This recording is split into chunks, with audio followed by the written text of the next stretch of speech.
This is the Debbie Lewis Show on AM 1380, The Biz. Good morning. This is Debbie Lewis. Thanks so much for being with us. We learn about money and real estate. We learn about motivation, things that keep us going, because saving money for your retirement, investing, all of this stuff is super important. And you say, but I can just put it off until tomorrow. But you know what? Tomorrow comes really quickly. You need to put a little bit away for a long period of time.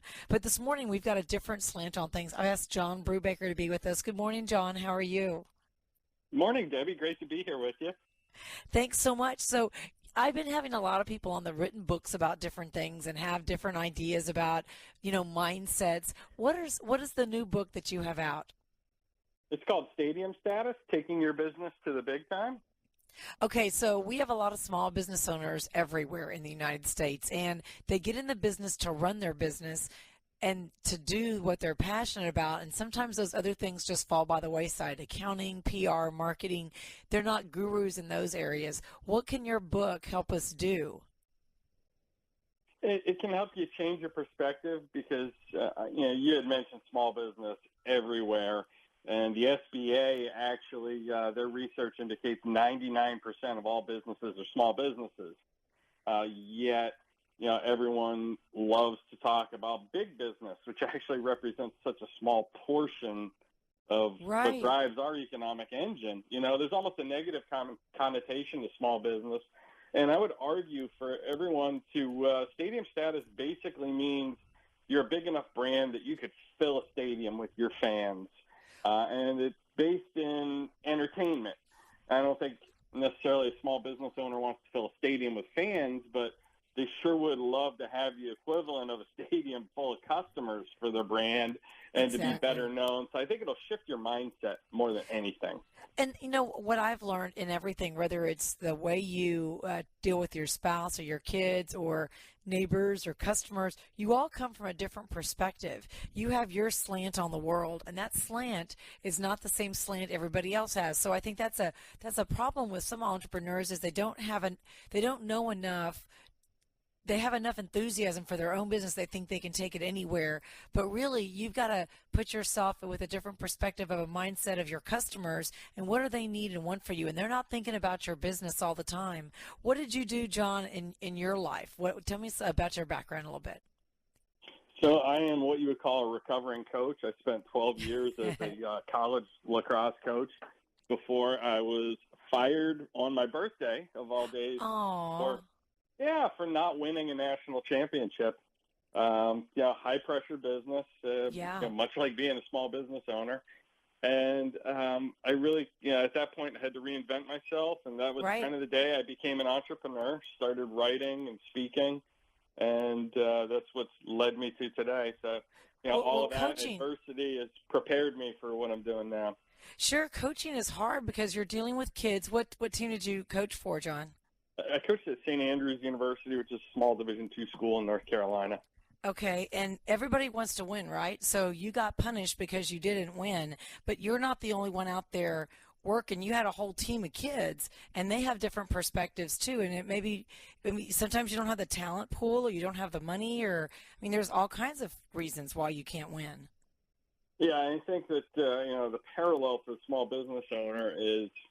There's all kinds of reasons why they can't win, but they have to focus on it's not what you can't do or what you don't have, it's what you can do and leveraging what you do have. Because we all wish we had a better situation or, bigger budget, more talent. Sure. But, how do you leverage what you got? I think that's really what is at the essence of stadium status and just understanding, like you said, everyone views your business, your brand through a different lens and trying to step into and understand, what exactly is their perspective of your brand. Okay, so what's the first step? What do we do? How do we even know we need help? I think that's maybe the first step. Who needs the help?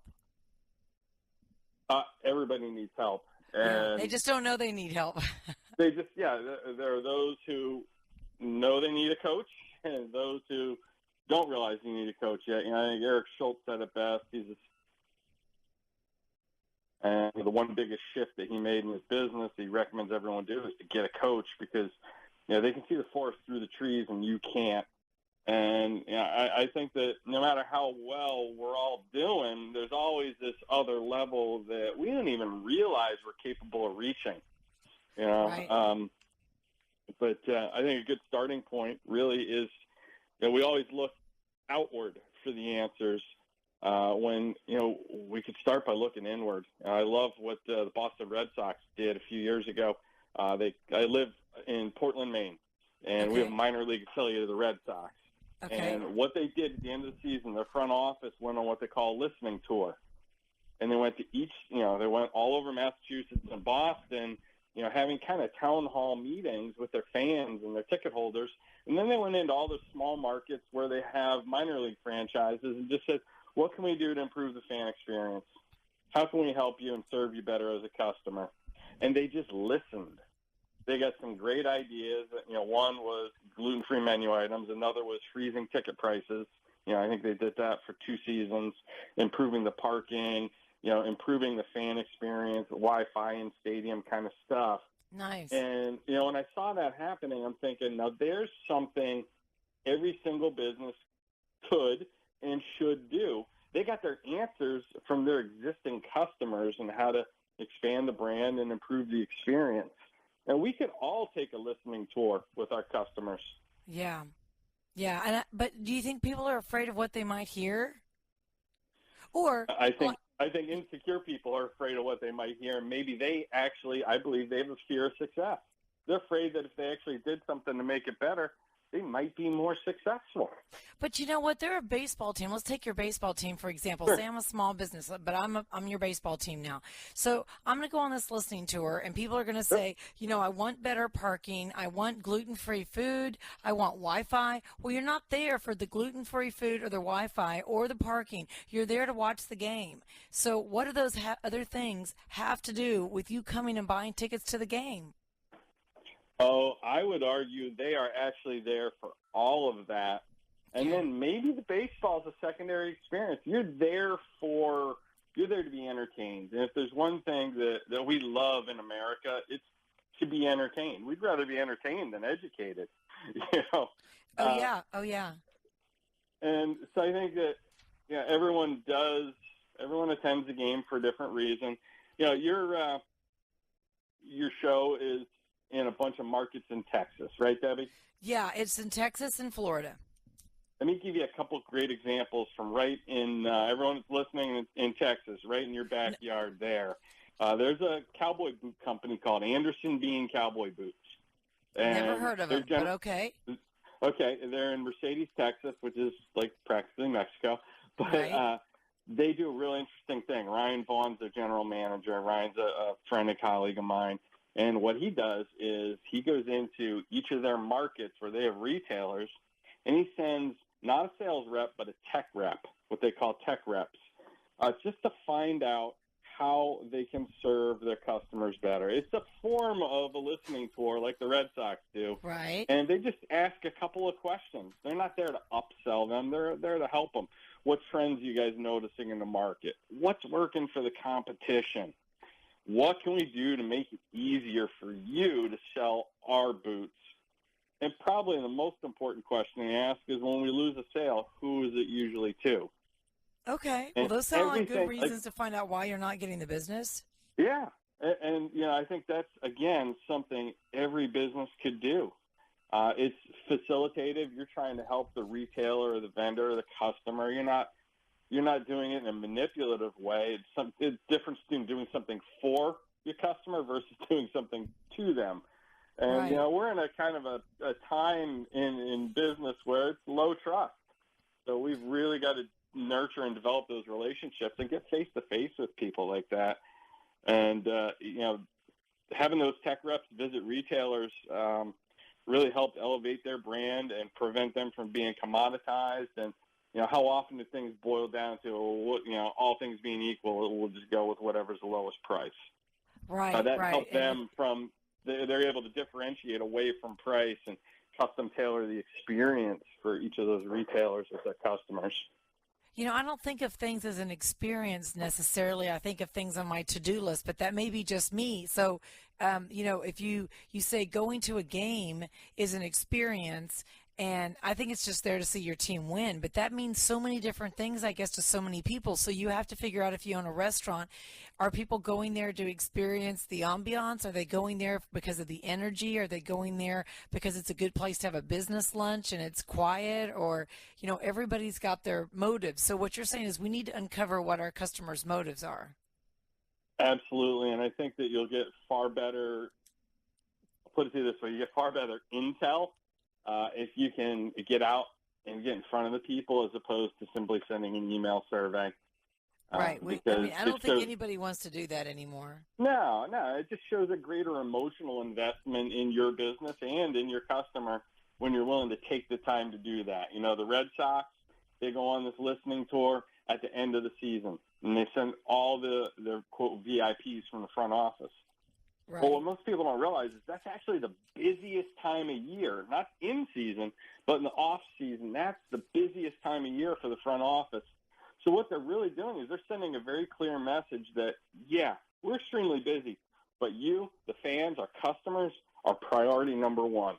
And that makes a huge difference when you know where you rank for people. Okay, John, Absolutely. Will you stay with us when we come back from break? I want to ask you some more questions about your past and about coaching and things that our businesses can take away. So can you stay with us for one more break? My pleasure. Thank you. Okay, thanks. Stay with us. This is Debbie Lewis. We're talking small business. We talk to the Small Business Administration on Wednesdays. We've got expert advice today, so come on back. We'll be here in just a few moments.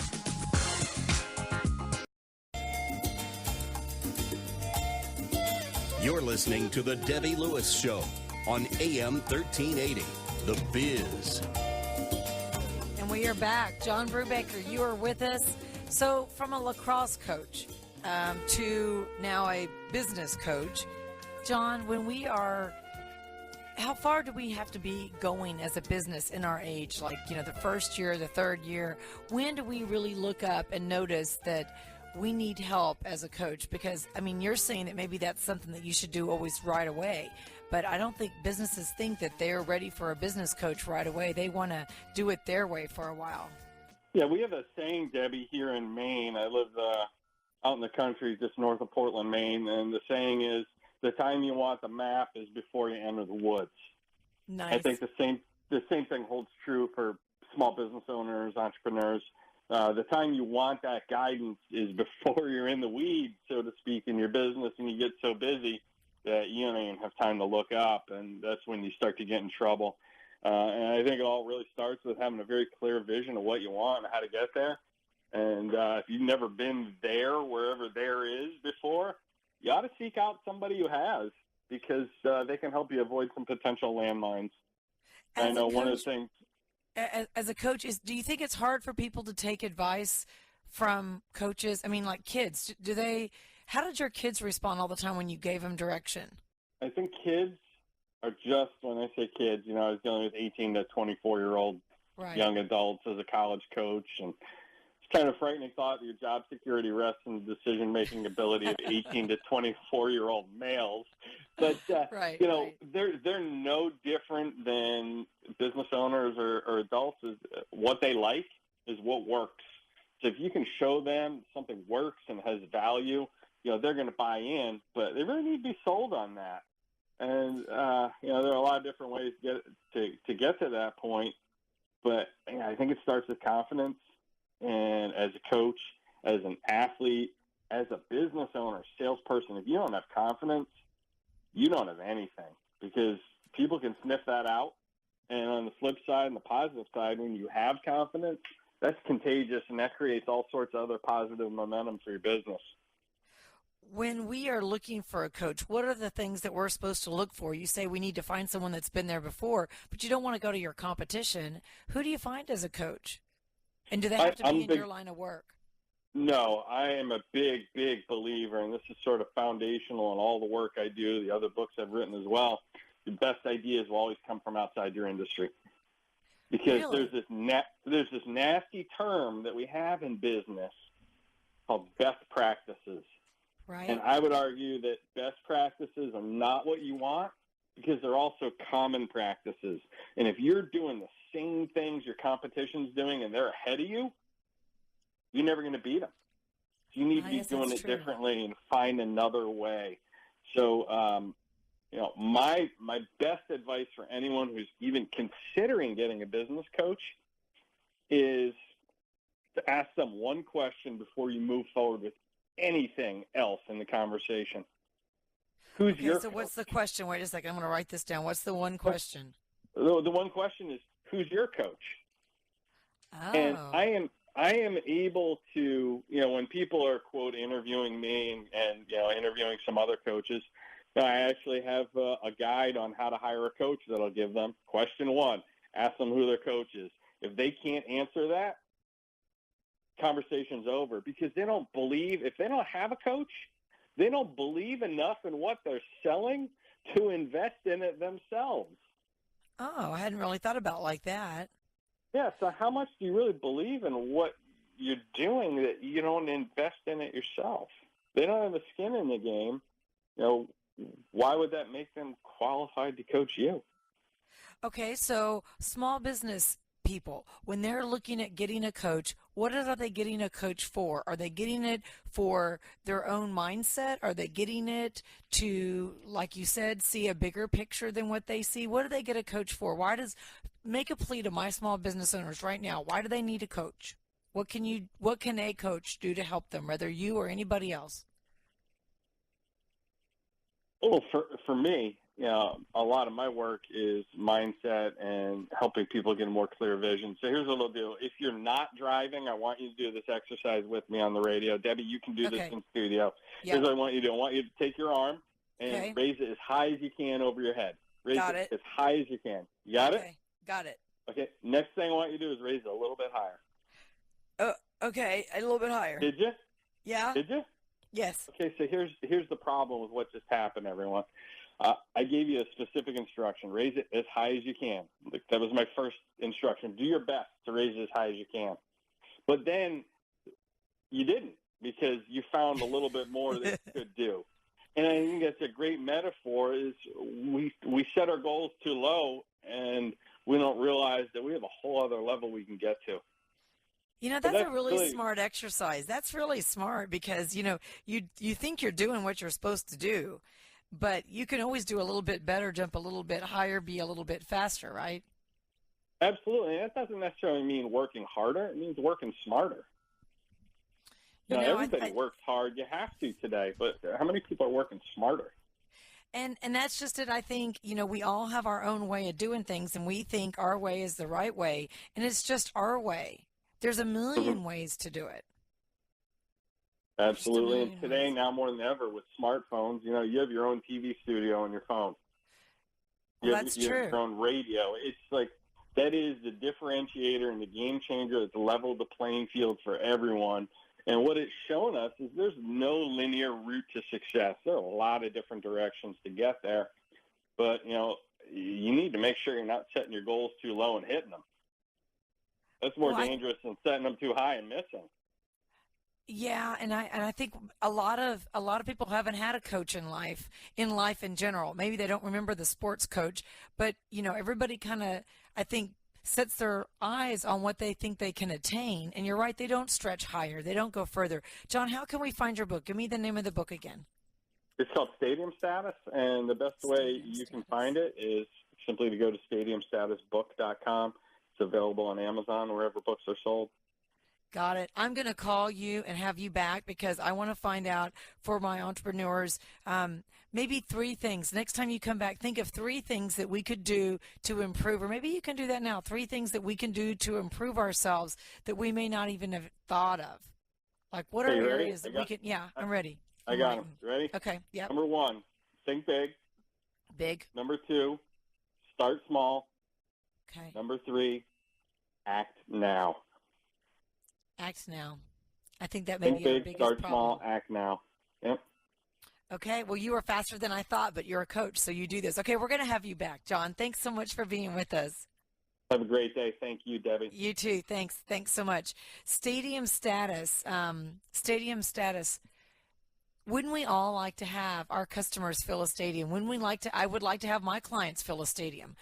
I've got to call him off the air, and I can't pass along his number, but you know what? We can have him back. So if you have questions for him, if you have entrepreneurial questions that you say right now, I would love for John to answer, email me. My email address is debbie@debbieLewisShow.com, and let's move your business to the next level.